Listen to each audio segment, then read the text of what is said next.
جنگل کے درندے بھی جن کا احترام کرتے ہیں، آج پاکستان کے درندے ان کا احترام نہیں کرتے۔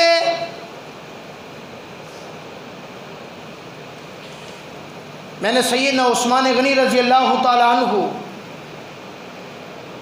کہ جو قاتل تھے ان کا انجام مختصر عرض کر دیا تھا۔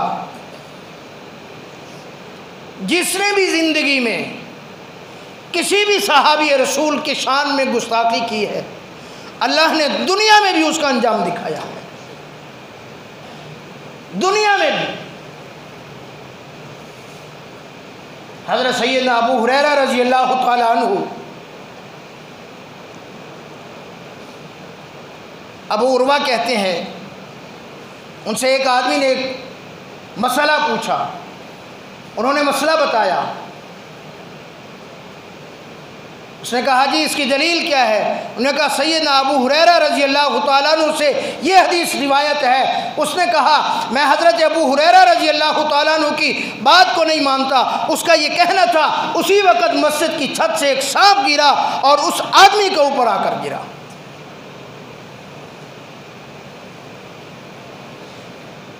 حضرت سیدنا امام حسین رضی اللہ تعالیٰ عنہ کا واقعہ میں نے محرم الحرام کی 8 تاریخ کو تقریباً تفصیل سے عرض کر دیا تھا۔ فرمایا جن لوگوں نے سیدنا امام حسین رضی اللہ تعالیٰ عنہ کو قتل کیا تھا، سیدنا امام حسین رضی اللہ تعالیٰ عنہ کے قتل کے اندر شریک تھے، ان کا انجام آج تاریخ کی کتابوں کے اندر موجود ہے۔ وہ ابن زیاد جو اس وقت کوفہ کا گورنر تھا، حضرت سیدنا امام حسین رضی اللہ تعالیٰ عنہ کے قتل کا حکم دیا تھا۔ وقت گزرتا گیا، کوفے کا گورنر مختار ثقفی لگا، اس نے چن چن کر حضرت امام حسین رضی اللہ تعالیٰ عنہ کے قاتلوں کو ذبح کر دیا،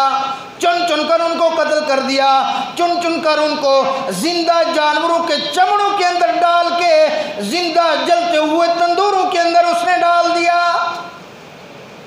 پھر کبھی تفصیل عرض کروں گا۔ فرمایا میں وہ بتانا چاہتا ہوں حضرت امام حسین رضی اللہ تعالیٰ عنہ صحابی رسول ہے، ان کے قتل کا حکم کرنے والا ابن زیاد ہے۔ ابن زیاد کو قتل کر کے جب اس کے سر کو اور اس کے دوسرے ساتھیوں کے سر کو مختار ثقفی کے سامنے رکھا گیا، بہت سارے سر وہاں رکھے ہوئے تھے، کہیں سے ایک سانپ نکلا، وہ سانپ آیا عبداللہ ابن زیاد کے ناک کے اندر داخل ہوا، ایک ناک کے اندر داخل ہو کر کافی دیر اندر رہا، پھر دوسرے ناک سے نکل کر سانپ غائب ہو گیا۔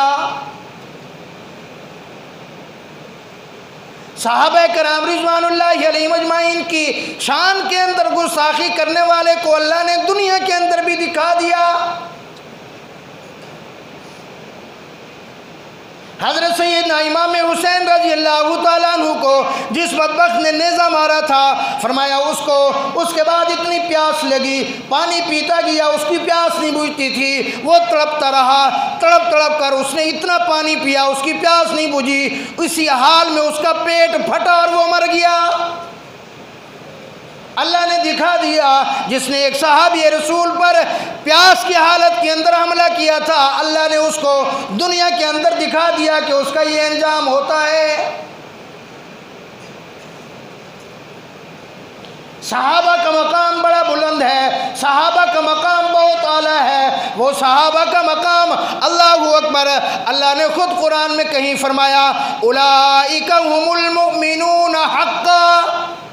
کہیں اللہ نے فرمایا اولئک هم الفائزون، کہیں اللہ نے فرمایا اولئک هم المہتدون، کہیں اللہ نے فرمایا اولئک هم المفلحون، کہیں اللہ نے فرمایا اولئک هم الراشدون، کہیں اللہ نے خود جواب دیا جس طرح میں نے پہلے عرض کیا وَإِذَا قِيلَ لَهُمْ آمِنُوا كَمَا آمَنَ النَّاسُ قَالُوا أَنُؤْمِنُ كَمَا آمَنَ السُّفَهَاءُ أَلَا إِنَّهُمْ هُمُ السُّفَهَاءُ وَلَكِنْ لَا يَعْلَمُونَ وَإِذَا لَقُوا الَّذِينَ آمَنُوا قالوا آمنا وإذا خلوا إلى شياطينهم قالوا إنا معكم إنما نحن مستهزئون۔ کہیں اللہ نے فرمایا ان اللہ اشترى من المؤمنین انفسهم واموالهم بان لهم الجنہ، فرمایا یہ صحابہ کا وہ مقام ہے، انہوں نے اپنی جان مال آل اولاد ہر چیز قربان کر دی اور اس کے بدلے مجھ سے جنت خرید چکے ہیں۔ کہیں اللہ نے فرمایا رضی اللہ عنہم ورضوا عنہ، میں ان سے راضی ہو چکا، یہ مجھ سے راضی ہو چکے۔ اللہ کی قسم، صحابہ کا شان بیان کرنا، صحابہ کا مقام بیان کرنا تو اللہ کی سنت ہے، اور صحابہ کے گستاخوں کو جواب دینا یہ بھی اللہ کی سنت ہے۔